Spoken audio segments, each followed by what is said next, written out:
Kodak কোম্পানির কথা মনে আছে? ১৯৯৮ সালে কোডাক কোম্পানিতে ১,৭০,০০০ কর্মচারী কাজ করতেন এবং বিশ্বে ছবি তোলার ৮৫%ই কোডাক ক্যামেরায় তোলা হতো।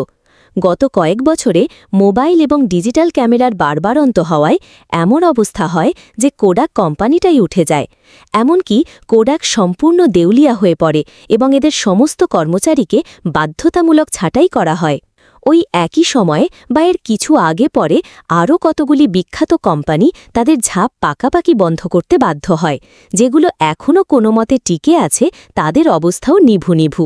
যেমন ন্যাশনাল, রালেডি, Casio, Ambassador, Nokia, Murphy, Compaq, Oldsmobile, Pan Am, Blockbuster, Borders, Toys R Us, Enron, Woolworths, Tower records.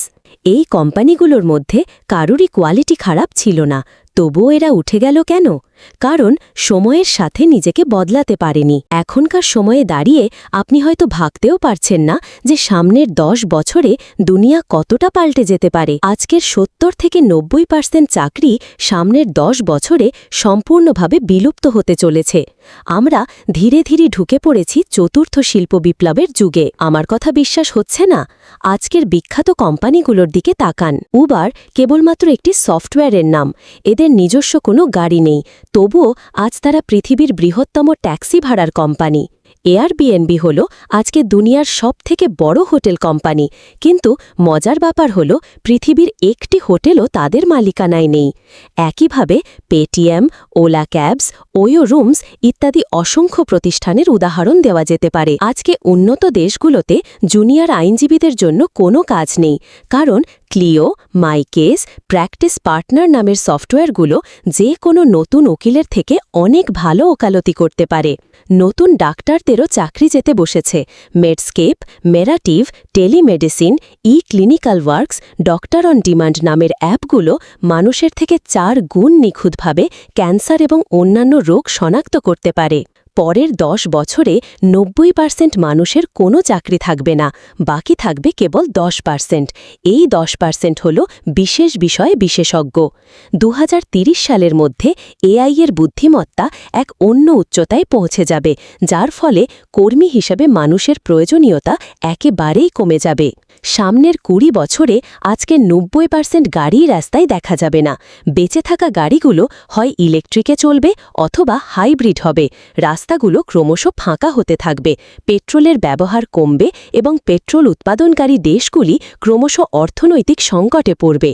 তখন গাড়ি লাগলে উবারের মতো কোনো সফটওয়্যারের কাছেই গাড়ি চাইতে হবে, আর গাড়ি চাইবার কিছুক্ষণের মধ্যেই সম্পূর্ণ চালকবিহীন একটা গাড়ি আপনার দরজার সামনে এসে দাঁড়াবে।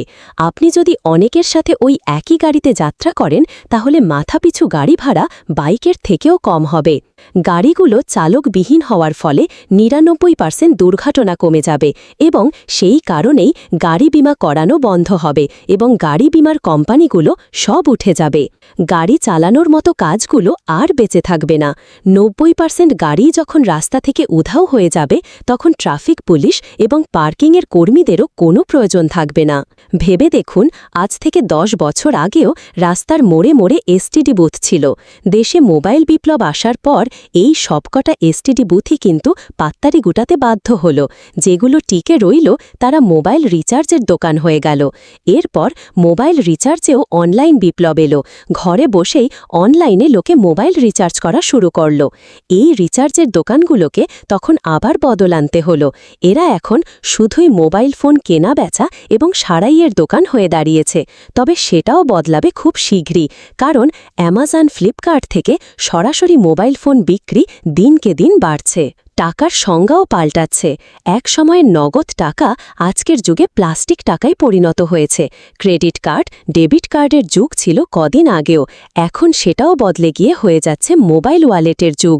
বিকাশ, নগদ, পেটিএম, গুডলিপ, ব্রেক্স, প্ল্যাডের রমরমা বাজার। মোবাইলের এক টিপে টাকা এপার ওপার। যারা সময়ের সাথে বদলাতে পারে না, সময় তাদেরকে ডাস্টবিনে ফেলে দেয়। তাই টিকে থাকতে চাইলে ক্রমাগত নিজেকে আপডেট করতে থাকুন।